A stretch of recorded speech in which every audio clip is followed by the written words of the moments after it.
This is not a theory, not a simulation, and not a distant warning about what might happen someday. This is happening right now, and almost nobody is saying it clearly. Deep inside classified military planning documents, there has always been one scenario that leaders feared above all others, a scenario so dangerous that even running it in simulations left rooms silent and uneasy. It was the moment when everything goes wrong at once, and now, for the first time, that nightmare scenario is no longer hypothetical, it is real. Across the Middle East, every single condition that was supposed to never align has aligned at the same time. Iran still has the ability to launch precision missile strikes deep into Israeli cities, even after weeks of intense bombardment, completely breaking the original assumption that its capabilities would be neutralized within 2 weeks. Instead of fading, Iran has demonstrated it is still a powerful and active force, and that alone changes the entire strategic picture in ways that military planners did not expect at this stage. At the same time, Hezbollah has not slowed down but intensified its attacks, launching thousands of rockets, drones, and missiles from Lebanon, creating the most sustained pressure Israel has ever faced on its northern front, forcing entire communities into constant fear, evacuations, and uncertainty about what comes next. And now a third front has opened, with the Houthis entering the conflict from Yemen, expanding the battlefield from multiple directions, and turning what was already a complex situation into a full three-front war, the exact scenario military planners feared most because it stretches defenses, decision-making, and response capabilities beyond comfortable limits. This is all happening while Israelis' defensive systems are being pushed to their limits, with every interception consuming resources at a rate faster than they can be replaced, creating a silent but critical pressure that is rarely discussed publicly but shapes every military decision being made behind closed doors. Beyond the battlefield, the crisis is spreading into the global system as the Strait of Hormuz, one of the most important energy routes in the world, has been disrupted, affecting a major portion of global oil supply, while at the same time, the Red Sea is becoming another active conflict zone, putting major trade routes under threat simultaneously. This means the impact is no longer regional, it is global, with rising oil prices, unstable supply chains, and economic pressure building across countries that depend on steady energy and trade flows. These effects are not simply adding up, they are multiplying, creating ripple effects across industries, markets, and daily life in ways that are difficult to predict but impossible to ignore.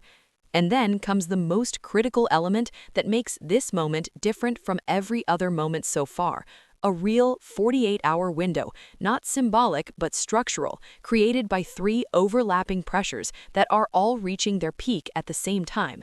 The first is a public ultimatum from the United States that carries global credibility risks, meaning the decision that follows cannot easily be delayed or reversed without consequences that extend far beyond this conflict. The second is a silent but urgent clock driven by the consumption of defensive resources, where each passing day reduces the margin for protection and increases the pressure for decisive action.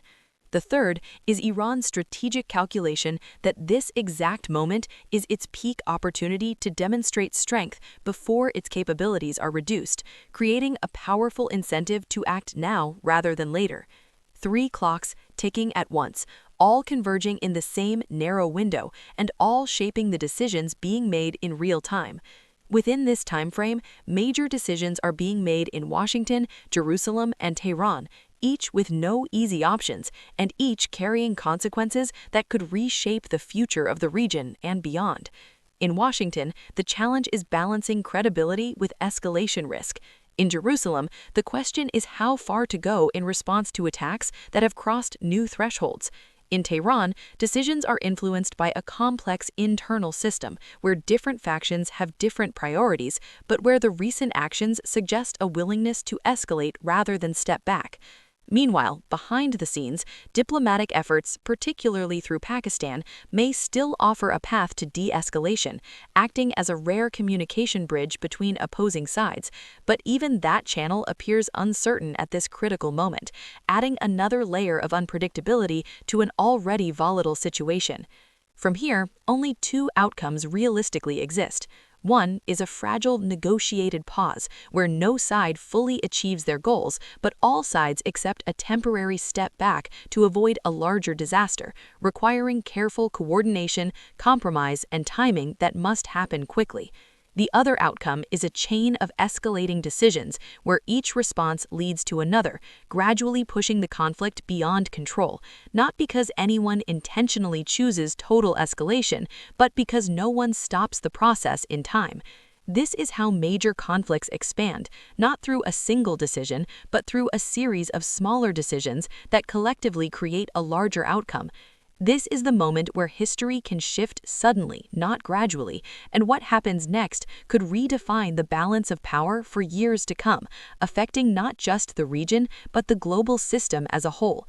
The next 48 hours are not just another phase of the conflict, they are the turning point that will determine whether the situation stabilizes or spirals into something far more dangerous.